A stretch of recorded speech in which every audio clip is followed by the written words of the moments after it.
2021년 3월 18일 목요일 고마다락 책방 일기 시작합니다. 오늘 고마다락은 문을 닫습니다. 서울에 출장이 있어서 가야 되고요. 이번 달에는 계속 이렇게 목요일마다 서울 일정이 있네요. 다음 주에는 창원에 목요일에 또 일정이 있어서 책방 문을 닫아야 됩니다. 강의가 없는 날에는 항상 책방 문을 2시에서 6시까지 열고 있고요. 강의가 있어도 비대면 강의가 있을 때는 잠깐 문을 닫고 다시 강의 끝나면 책방 문 열고 하는 식으로 책방을 운영하고 있습니다. 3월 말까지 해야 될 게 참 많아서 많이 바쁜데요. 기업체 컨설팅이 4개가 있고 창업 동아리가 8개 뭐 이런 식으로 이달 말까지 정리해서 완료 보고서까지 써야 되는 일들이 꽤 많습니다. 그렇게 바쁘긴 한데 그래도 이 아침에 운동을 한다든지 이런 패턴들을 지켜나가야 장기적으로는 이 생활이 무너지지 않기 때문에 시간이 없어서 평상시에 30분 하던 운동을 5분으로 줄인다 하더라도 이 패턴을 바꾸진 않습니다. 오늘은 책방 문은 열진 않지만 그래도 책방지기의 라이프 스타일을 공유한다는 차원에서 영상을 기록해 보도록 하겠습니다.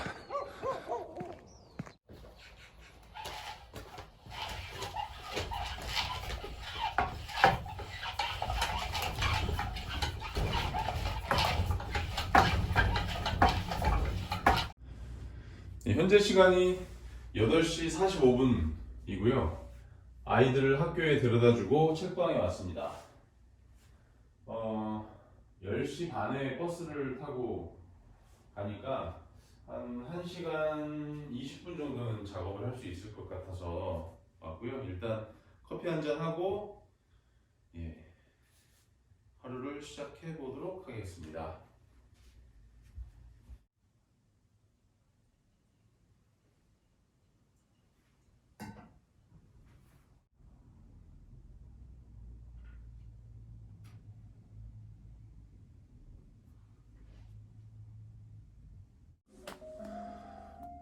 책방 일기를 매일 올리고 있는데요.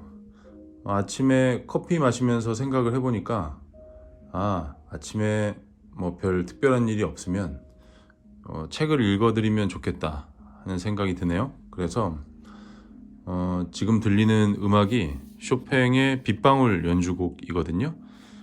일단은 다정한 클래식이라는 이제 이 책에 나오는 음악인데 이걸 읽어드리면 어떨까 싶네요.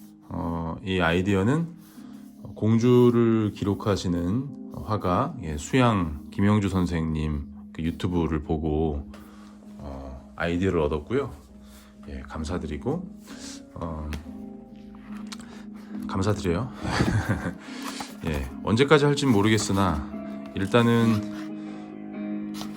한번 꾸준히 책을 읽는 시간을 갖도록 해보겠습니다.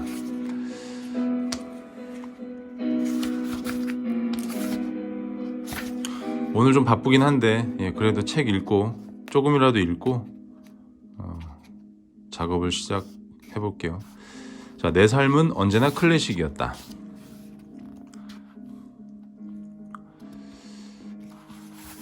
나의 첫 클래식 쇼팽 빗방울 전주곡. 그는 마치 호수에 익사한 사람처럼 창백한 얼굴로 걸어왔다. 악절 마디마다 무겁고 얼음과 같이 차가운 물방울이 그의 가슴 위로 떨어지는 듯 했다. 조르드 상드가 빗방울 전주곡을 묘사하며 처음이라는 단어만큼 언제 들어도 설레는 단어가 또 있을까요? 처음 너를 만난 날, 처음 사랑에 빠진 순간, 처음 학교에 가던 날 등 인생의 첫 경험은 언제나 강렬하게 기억에 남아 이따금 그 모습을 드러내곤 합니다. 여러분의 첫 클래식은 어떤 곡이었나요? 아마 베토벤의 엘리제를 위하여나 슈베르트의 송어처럼 일상에서 쉽게 들을 수 있는 클래식 음악, 아니면 어릴 적 피아노 학원에서 질리도록 쳤던 체르니 연습곡, 혹은 핸델의 울게 하소서, 파엠벨의 카논처럼 영화에 삽입된 음악이었을 것입니다. 어쩌면 평소에는 흘려들었던 곡이 어느 순간 귀에 박혀 그날로 클래식의 바다에 빠지게 된 기분도 있겠죠. 처음 접한 클래식이 어떤 곡이었는지 떠올려 봅시다. 오래도록 기억에 남아 듣기만 해도 처음 그 음악을 들었던 순간으로 되돌아가는 기분을 느끼게 해주는 곡. 저에게도 그런 곡이 있습니다. 삶의 위로가 되고 전공이 되고 하다하다 유튜버까지 하게 한 곳. 아주 어릴 적의 기억이었네요. 자, 저의 첫 번째 이야기, 7살이었던 그때로 떠나보겠습니다. 많은 어머니들의 뱃속이 아이를 위해 클래식 음악을 듣고는 합니다. 클래식과는 거리가 먼 삶을 살아온 제 어머니 역시 태교만큼은 꽤나 클래식하게 하셨다고 합니다. 모차르트와 쇼팽, 슈베르트와 같은 작곡가들의 음악을 들으며 뱃속에 있는 아이가 건강하고 감수성이 풍부하길 바라셨죠. 특히 쇼팽의 피아노 곡을 자주 들으셨다고 하는데요. 부드럽게 흘러가는 쇼팽의 피아노 선율을 듣다 보면 마음이 편안해져 뱃속의 아이에게도 그 마음이 전해지길 바라셨다고 합니다. 그렇게 어머니와 함께 쇼팽의 선율 속에서 헤엄치던 아이가 어느덧 훌쩍 커서 그 이야기를 글로 적어내려가고 있다는 것이 새삼 신기하네요. 어머니의 클래식한 태교는 제가 세상 밖으로 나온 후에도 계속되었습니다. 요즘은 찾아보기 힘들지만 제가 어렸을 때만 해도 집집마다 비디오 플레이어가 있었습니다. 저희 집에 있던 비디오 플레이어는 주로 제가 보고 싶은 비디오보다 어머니가 보여주고 싶은 비디오를 재생하는 날이 훨씬 많았죠. 물론 전부 재미있는 만화의 탈을 쓴 교육용 비디오였습니다. 진짜 만화를 보려는 어린 저와 만화라고 우기는 교육용 비디오를 보여주려는 어머니 사이의 팽팽한 신경전 속에서 유일하게 타협한 비디오가 있습니다. 바로 꼬미와 하디의 음악여행이라는 비디오였는데요. 아마 저와 같은 90년대생 중에는 익숙하게 느끼는 분도 있을 겁니다. 꽤 있을 겁니다. 꼬미와 하디라는 두 캐릭터가 만들어가는 여러 에피소드 사이에 유명한 클래식 음악들이 소개되는 비디오였습니다. 만화와 교육이라는 상반된 콘텐츠가 함께 있는데도 저와 어머니 모두를 만족시키는 유일한 비디오였죠. 어머니께서 말씀하시길 제가 다른 교육용 비디오보다 유독 꼬미와 하디의 음악여행을 볼 때 훨씬 집중해서 봤다고 합니다. 그런 모습을 보고 어머니는 이 비디오를 자주 보여주며 클래식 음악을 들려주었습니다. 요즘 부모님들이 제 유튜브 채널의 영상을 아이들과 함께 보는 그런 느낌으로 말이죠. 그렇게 저의 첫 번째 클래식은 전혀 클래식하지 않은 모습으로 다가왔습니다. 꼬미와 하디의 음악여행에서는 베토벤의 엘리제를 위하여, 주페의 경기병 서곡, 엘가의 위풍당당 행진곡 등 유명한 클래식 음악들이 영상과 함께 펼쳐졌습니다.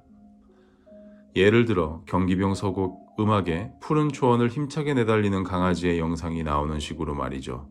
사실 그 당시엔 클래식인 줄도 모르고 들었습니다. 한참을 지나고 나서야 그때 나온 음악들이 클래식이었다는 것을 알았고 꽤나 오래전부터 클래식을 즐겨 들었다는 사실에 내심 뿌듯했더랬죠. 이 비디오에 들어있던 음악 중에서 당시 가장 좋아했고 지금까지도 제 기억에 선명하게 남아있는 곡이 있습니다. 바로 빗방울 전주곡이라는 이름으로 유명한 쇼팽의 전주곡 중 15번 곡입니다. 낭만주의를 대표하는 작곡가이자 뛰어난 피아니스트였던 쇼팽은 특히 피아노 독주곡의 작곡에 있어서 독보적입니다. 단순히 많이 작곡했을 뿐만 아니라 한 차원 높은 수준으로 발전시켰다는 의미에서 말이죠. 예를 들어 연습곡을 지칭하는 에뛰드를 단순히 피아노 연습을 위한 곡이 아닌 음악적으로도 훌륭한 가치가 있는 독자적인 연주곡으로 발전시킨 작곡가가 바로 쇼팽입니다. 오늘날 피아노 전공자에게 쇼팽 에뛰드는 꼭 연주해야 할 피아노 교과서로 여겨질 만큼 아주 중요한 위치에 자리해 있죠. 전주곡 역시 마찬가지입니다. 쇼팽 이전의 시대에서 전주곡의 의미는 말 그대로 어떤 곡의 도입부 역할을 하는 짧은 형식의 곡을 말합니다. 메인 요리에 앞서 등장하는 식전 요리 같은 역할이죠.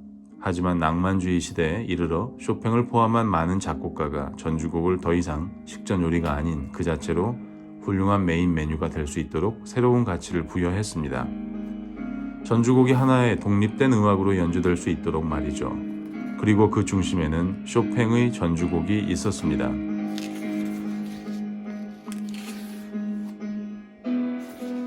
쇼팽의 24개의 전주곡은 1835년에서 1839년 사이에 작곡된 24개의 전주곡 모음을 이야기합니다. 쇼팽은 앞선 시대를 살아간 작곡가 중 바흐를 특히 존경했는데요. 바흐의 곡들을 옮겨 적으며 작곡을 공부하고 꼭 필요한 음표만을 사용하는 바흐의 간결한 작곡법을 지향했다고 합니다. 그의 전주곡이 총 24곡으로 구성된 것 또한 바흐의 영향이었습니다. 쇼팽은 평소 무대에 오르기 전 바흐의 24개의 전주곡과 푸가 중 한 곡을 연주하며 마음을 다스렸을 정도로 이 작품을 높게 평가했는데요.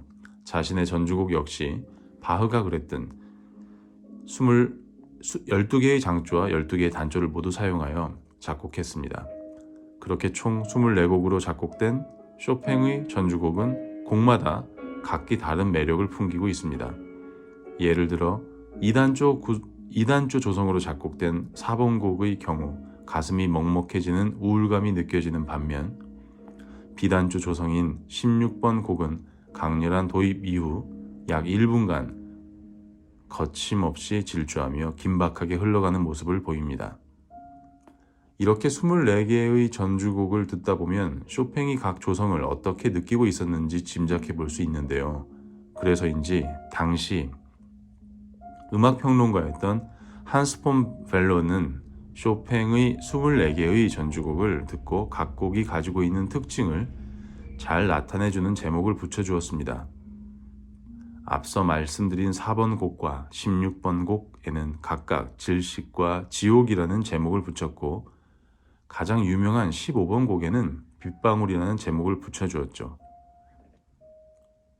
맞습니다. 빗방울 전주곡이라는 이름은 이렇게 탄생했습니다. 빗방울 전주곡은 총 24개의 전주곡에서 연주 시간이 가장 긴 곡 중 하나입니다. 길어봐야 6분을 넘지 않는 곡이지만 짧게는 1분 이내, 보통은 2, 3분 길이의 곡들이 대부분인 쇼팽의 전주곡 중에서는 다분히 긴 곡이라고 볼 수 있습니다. 한스 폰 벨로가 이 곡에 빗방울이라는 제목을 붙인 이유는 곡을 들어보면 금방 알 수 있습니다. 곡 전반에 걸쳐 왼손이 규칙적으로 한 개의 음을 연주하는데 이 소리가 빗방울이 떨어지는 소리와 꼭 닮아 있습니다. 이 규칙적인 빗방울 소리 위에서 오른손의 멜로디는 마치 구슬픈 노래를 부르는 듯 흘러가며 우리의 마음을 촉촉하게 적십니다. 네, 10분 정도 읽었는데요. 여기까지 읽고 다음에 또 다시 읽도록 하겠습니다.